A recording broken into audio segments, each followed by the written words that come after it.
At the bottom of the pyramid, you have your emergency fund. So for a lot of people, this is like 6 to 12 months of like monthly expense. I do want to Yes. talk about your relationship with money and how that's evolved over time. And I think like specifically when you brought up your first encounter with actually getting paid for your services and how great that felt, like it's definitely a self-esteem boost and an ego lifter when you get compensated well and taken care of by a company that's valuing your services so well. And I'm sure that that starts to build your relationship with money, and it starts to like that's got to be a key stepping stone in your development with the relationship development of the relationship with money. So talk to me Yeah. about that. What does money mean to you? How has your relationship with money evolved over time? Yeah. So I guess this is also a passion of mine, and I realized quite early in my career, right, getting paid for the first time. Um, so I'm actually very, very um, passionate about regarding the fields of personal investing, right, personal Yes. financial management. And the reason that because I noticed that 99% of Indonesians don't know how to financial plan their life. Uh, you know, Yeah. including my parents, and I consider my parents are they're pretty educated, right? Like Yeah. uh, they really don't know how to build a good portfolio and Hmm. how to think about long-term financial planning and whatnot. Yes. So I've been quite deep in researching in that field, right? I'm pretty anal about what I invest in. I track my portfolio across different platforms, like what's my overall sort of like composition, everything. Hey, sorry about interrupting David. I'll let him get back to explaining his investing formula in a second. I need your comments in the comments section. It helps me think of questions that I can ask the many guests I have on this series. Instead of asking questions that I think are good questions, since I'm making these videos for you folks, it would be amazing to get the questions from you. So please, let me know what kind of questions you want to see me ask my guests. Also, let me know about the kind of guests you want to see on this channel. I will use my resources to find a person that fits the profile and try to bring them to you. And also, if you haven't already, please subscribe to my channel, like this video if you've enjoyed it, and the other videos. It helps YouTube recommend videos like this to other users such as yourself if you've enjoyed the video. Thanks again. I'm pretty anal about what I invest in. I track my portfolio across different platforms, like what's my overall sort of like composition every Yeah. single month, and rebalance it if I need to. Um, and yeah, I mean, I love to share this passion of mine to other people of my age, right, who are Yeah. not necessarily aware of how to do this, right? Right. A lot of them are in the mindset of like, I get paid and I need to spend it all, right? They have no concept of emergency funds or uh, how to basically building a good investment portfolio. For me, like my ultimate goal is always to be, FIRE, right? Financial independent, retire early. Yes. Uh, Yes. and then once I am able to do that, hopefully I'm able to do things that I things are, off my passion. Either it would be either government or, social entrepreneurship that doesn't really revolve around profit making as its first priority. Let's just Hmm. put it that Hmm. way. Yeah, so I know this is going to be asking a lot from you, but I do want to get your like David's 101 on personal finance and money management. I do want to preface that with saying that I also feel very strongly about the FIRE approach. There is this sort of startup cost to living life and giving outlet to your passions, it seems, because at the end of the day, like you have responsibilities of a monetary nature.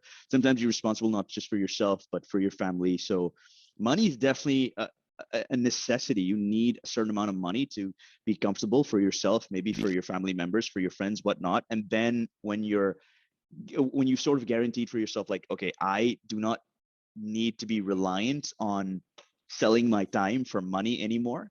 Can you Yeah. sell your time or invest all that time towards pursuing a passion, which seems to me that you also have your eyes on the prize on a passion, and you want to be front loading, saving up a lot of money, or getting to a place where you can transition off to spending all of your time on passion projects. Anyway, if we're breaking down your approach to investing and essentially investing and managing money for yourself, how would you recommend somebody go about doing that?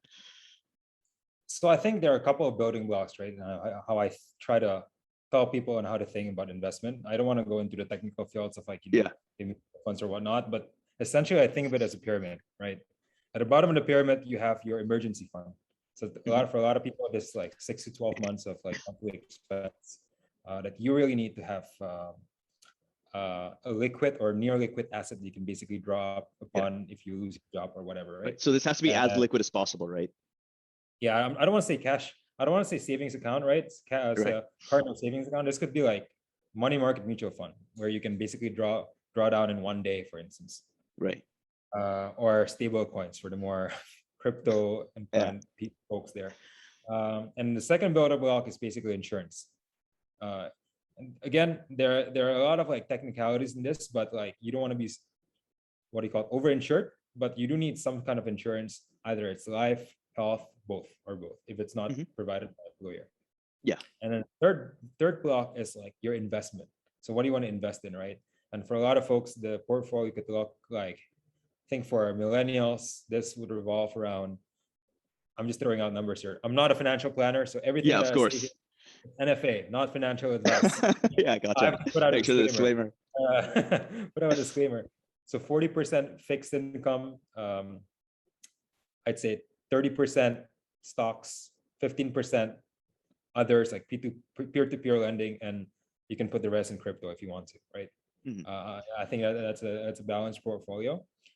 And then the fourth building block in the pyramid is basically your pension fund. Again, this depends on when you want to retire and how much you want to retire with, right? And then the last block is basically legacy or estate planning. How much you want to inherit to your future generations. I see. Put that in a trust fund that basically supports cause of your choice, right? Right. So essentially, that's how I think about personal finance philosophy. Put it out. Gotcha. No, that's very well thought out. I think there's multiple tiers to this pyramid. So I have two questions coming at you. Well, first of all, this is kind of a clarifying question for myself. When you say fixed income, that 40% in the third tier of the pyramid, what do you mean by that? Is that just salary you're getting from a job? So fixed income is a term for bonds, right? Oh, okay, I see. Gotcha. Government bonds or corporate bonds. And a lot of people get exposure to this by mutual funds. If you don't want to buy the actual bonds, you buy bonds that mutual fund. Sorry, a mutual fund that trades bonds. That's basically been more liquid. Yeah. I see. So you distinguish between the bottom tier, which is an emergency fund, which gives you like 6 to 12 months of a runway. You contrast that with a very stable portion of your portfolio, which is the 40% of the fixed income. What is this for? Is this for essentially is this tier, or is this 40% of fixed income for this tier is that just for building wealth? Because you're not leaning on this for emergency funds.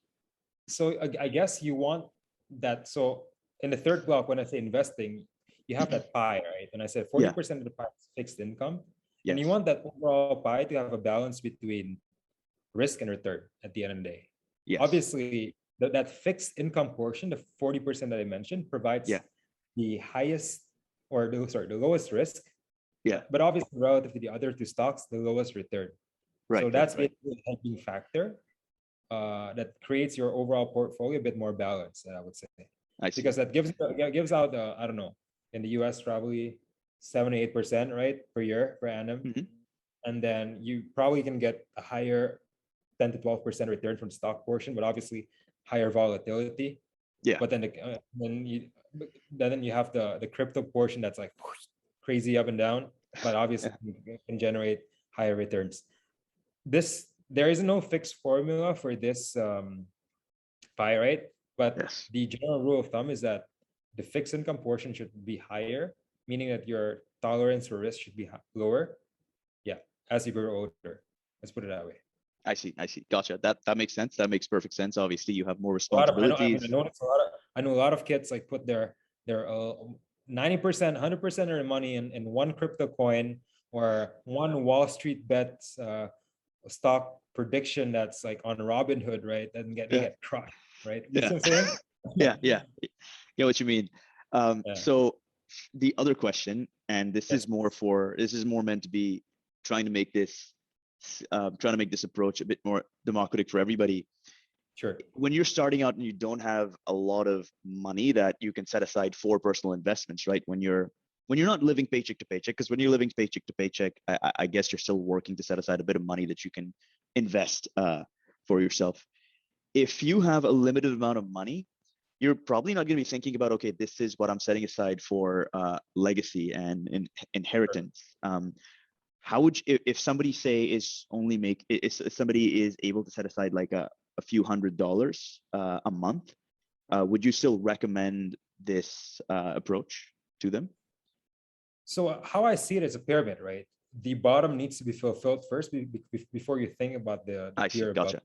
Yeah. So once you fulfill that emergency fund, and you can start thinking about paying an insurance premium. Right. Once you cover that, then you can start thinking about investing. Right. Right.